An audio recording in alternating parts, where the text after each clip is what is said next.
नमस्कार, next 9 news पर आपका बहुत बहुत स्वागत है। समाजवादी पार्टी के अध्यक्ष और उत्तर प्रदेश के पूर्व मुख्यमंत्री अखिलेश यादव ने मंगलवार को लोकसभा में केंद्रीय बजट पर चर्चा करते हुए कई गंभीर सवाल उठाए।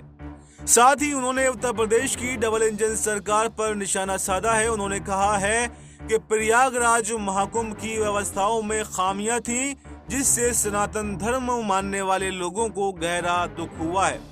अखिलेश यादव ने ये आरोप भी लगाया है कि राज्य सरकार यातायात व्यवस्था को ठीक से संभालने में नाकाम रही है, जिसकी वजह से प्रयागराज में लोगों को 300 किलोमीटर लंबे जाम में फंसना पड़ रहा है। अखिलेश यादव ने कहा कि प्रयागराज में लोग परेशान हो रहे थे और यात्रा में कोई सुविधा नहीं दी जा रही थी। ये तस्वीर दुखद है और इससे सनातन धर्म मानने वालों को ठेस पहुंची है। उन्होंने महाकुंभ के दौरान मची भगदड़ और उसकी सही जानकारी नहीं देने का भी आरोप लगाया है। यादव ने ये सवाल उठाया है कि क्या ऐसी तस्वीर होनी चाहिए जहां आप यातायात को ठीक से नहीं संभाल पा रहे हैं।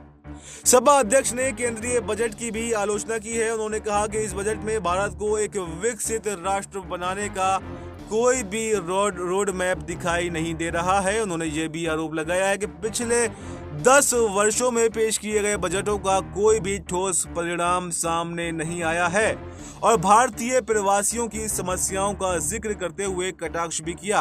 क्या ये बजट इसलिए बनाए गए थे ताकि दुनिया देखे कि भारतीय लोग हाथों में हथकड़ी और पैरों में बेड़ियां बांधकर वापस भेजे जा रहे हैं।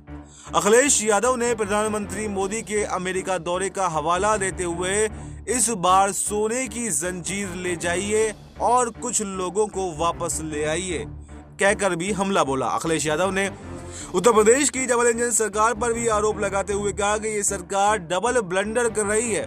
उन्होंने किसानों की आय दोगुने करने के वादे का हवाला देते हुए कहा कि सरकार के पास इस वादे को पूरा करने का कोई भी रोड मैप नहीं है। यादव ने कहा कि न्यूनतम समर्थन मूल्य यानी एमएसपी की कानूनी गारंटी के बारे में कुछ भी नहीं किया गया है और सरकार ने इस मुद्दे पर स्वामीनाथन की सलाह को भी नजरअंदाज कर दिया है। उन्होंने ये भी कहा कि किसानों के कर्ज माफ किए जाने चाहिए और खेती के उत्पादों पर जीएसटी को हटाया जाना चाहिए।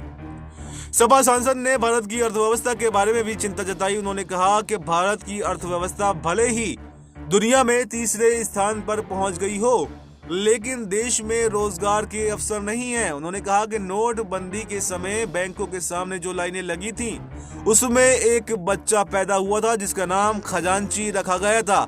अब वो बड़ा हो चुका है और मैं सरकार से कहूंगा कि वो इस खजांची को गोद ले लें। अखिलेश यादव ने यह भी कहा कि बजट में पिछड़ा, दलित और अल्पसंख्यक समुदाय के उत्थान के लिए कुछ भी ठोस कदम नहीं उठाए गए हैं।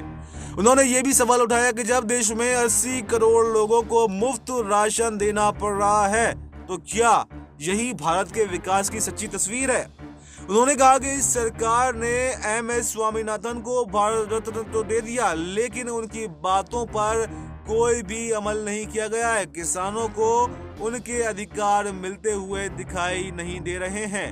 उन्होंने उत्तर प्रदेश में किए गए निवेश के दावों की भी आलोचना की है। उन्होंने कहा कि राज्य सरकार की ओर से किए गए निवेश के दावे विज्ञापनों तक ही सीमित हैं, जबकि जमीनी स्तर पर इनका कोई भी ठोस असर दिखाई नहीं दे रहा है। यादव ने अंत में कहा कि ये बजट 4 इंजन वाला है, लेकिन एक के बाद एक इंजन खराब होता जा रहा है, इसलिए 4 इंजन इसमें लगाए गए हैं। तो इस पूरी खबर पर आपको क्या कुछ कहना है, कमेंट बॉक्स में अपनी राय जरूर दें। फिलहाल इस खबर में इतना ही। देश और दुनिया की तमाम बड़ी खबरों के लिए आप बने रहिए हमारे साथ और देखते रहिए नेक्स्ट 9 न्यूज।